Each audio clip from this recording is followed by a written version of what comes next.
Hello,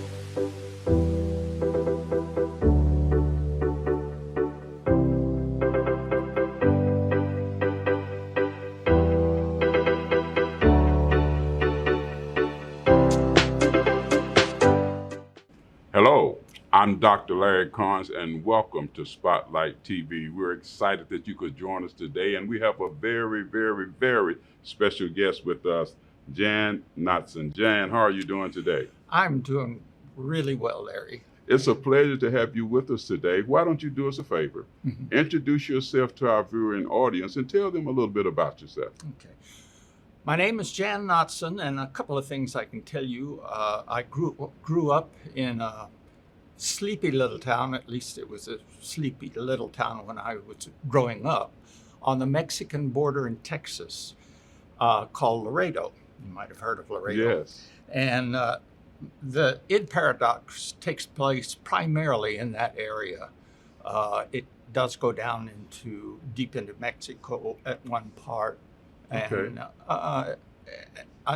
the second part of the novel takes place in San Antonio, where one of the trio of friends that are the subject is treated for complex PTSD. Yes. Now, I found it interesting as I was looking at this powerful book. You talk about in law and education a disastrous experience that the person had, and because of that, he disappears and goes to picking melons on a farm in Rio. Some friends find out, they go and contact him, and then his life takes a total change. Talk to us about that. Well, when he graduates from law school, he becomes a public defender, and he has to defend a man who is accused of sexual predation. Yes. And he gets him off. And that leads to that particular defendant committing a much more heinous crime. And so he quits the law profession, moves to the Big Apple, which I spent time in New York City. Okay. And just gets a teaching job. But he's assaulted by his students and almost killed. And so he hightails it back home to South Texas and, just wants to disappear on this melon farm, picking melons for 74 cents a crate, and not having any complications. Yeah. Educated person. Yes, quite educated. Very well at what he was doing. And I looked in the book and they talk about and how he got this person off, only to find out, wow, terrible things happen. Now, there's something that takes place here. You talk about some people who have a fatal canoe trip. Talk to us about that canoe trip. Those are the three friends, and this is their graduation present to themselves, is a canoe trip in Big Bend National Park down the Rio Grande. And they get so wrapped in the beauty and the magnificent cliffs going up that, they're hypnotized. And they find out too late that they're coming to these rapids. These rapids are called the rock slide. A whole bit of the cliff just collapsed into the river. And I took that trip as preparation. So you've taken that trip personally? Yes, and we actually had a minor crisis in the rock slide. Are you serious? So it was perfect. It worked out just perfectly. Now, did you take the trip prior to writing the book? Yes. Oh my goodness. Okay. So when you're writing not only, you're writing from experience, and also you had the opportunity to have a slight rock slide while you take. Now, what was that experience like as you were preparing to write this powerful book? It was just the glory of God's majesty. It was just so awe-inspiring. Yeah. That was, and I try to capture not only the sights and sounds. I mean, they're all of the different birds and their animals along the river on the bank. Yes. And uh, you know, it was just a magical experience. And I went with my best friend from Laredo, Memo Benavides. Oh my! So Sounds that like was, a fascinating experience. it was. So here It was you are. incredible. You've experienced what you wrote about. Mhm. You understand the thrill of it. And so when you're writing it, it's real. You can actually visualize it and see it. I heard you talk about the different sounds and how glorious the view is and those things of that nature. What's some important things? What kind of insight would you like to give our viewers about this book that you think would be very intriguing to them?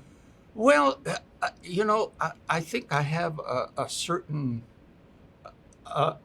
ability to understand human nature, a certain perspective on human nature, and it's really character driven.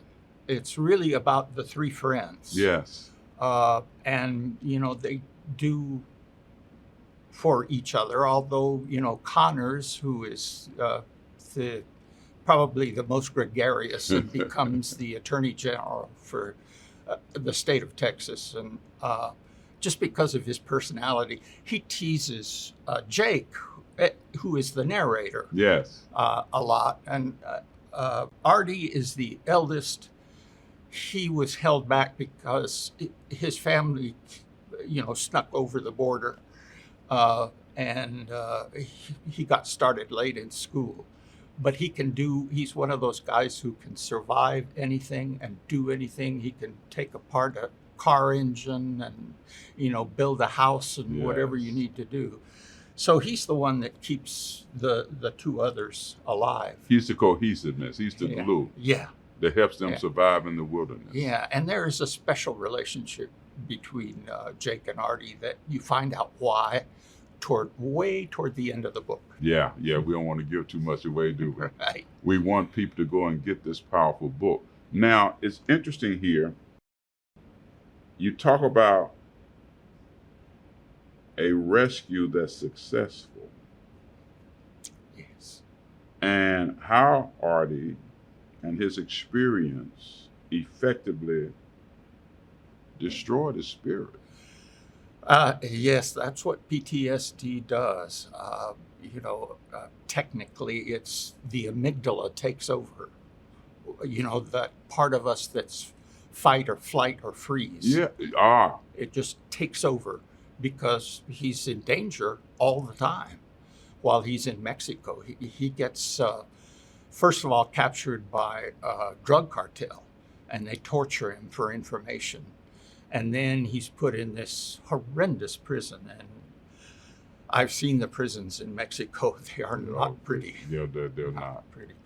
And so Jake and Connors figure out a way short of, SEAL team heroism, because Jake is not that kind of guy, but just paying the right bribes to the right people, they get him back.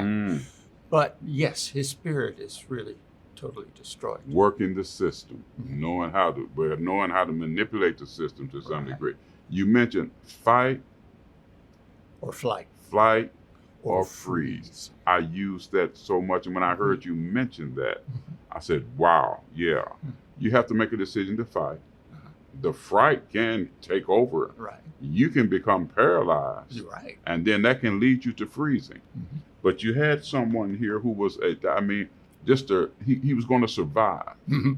That's so powerful during this experience that they had here. It's a fascinating read. You say, will he learn to accommodate it, or will it destroy him? Jake is again confronted with the beast in himself. Mhm. Will he learn to accommodate it? Will it destroy him? And then you say something that's so powerful. It's an essential part of us that must be accepted. Wow. I had a personal experience, Larry, with that. When I was a rarely employed actor, I had an 870 square foot house in a gentrifying, but far from gentrified place. And one night I heard this girl screaming, "No, no." And I went outside, and this guy was dragging her by her hair to his car. So I went to intervene. But I was tentative. Yeah. That situation called for violence. And I tried to reason. And consequently, I wound up in the hospital having my lips sewn up. Yeah. Reasoning when it called for something different. Sometimes, my father said to me when I was a young teenager, Jan, there are people in this world who only respond to violence. Yeah, and you can't reason with Yeah, them. you can't Wow. reason. That is powerful. We want people to get this book. You have another book here. Talk to Yes. us about that. Okay, well, Only the Dead Know the End of War is my latest novel. And I'd like to read to you what the editor who was assigned to the manuscript that became this novel said when she finished it. Wow. I am bereft of words to describe the feelings I have on finishing this book. Perhaps the tears that started to fall as I read these final words say it all. This is a masterful, epic tale, evocatively and beautifully written. Thank you. I feel honored to have been your editor, although you left me very little to be edited. Rarely have I been assigned a book so eloquently written. My.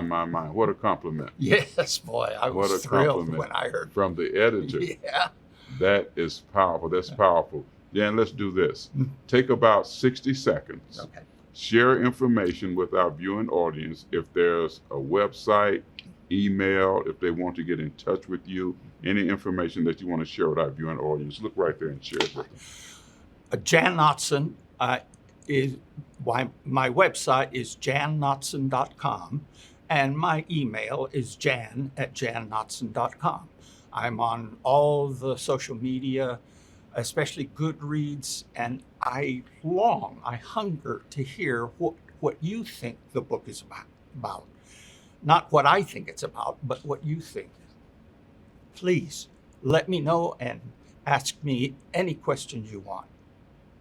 That's great. I tell you, it's an awesome read.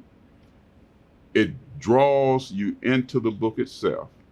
And then by you having the experience to actually go rafting, living it, then writing it, gives it a whole different impact Well, thank you. that ordinarily wouldn't have been there. And so that's really, really fascinating, really fascinating.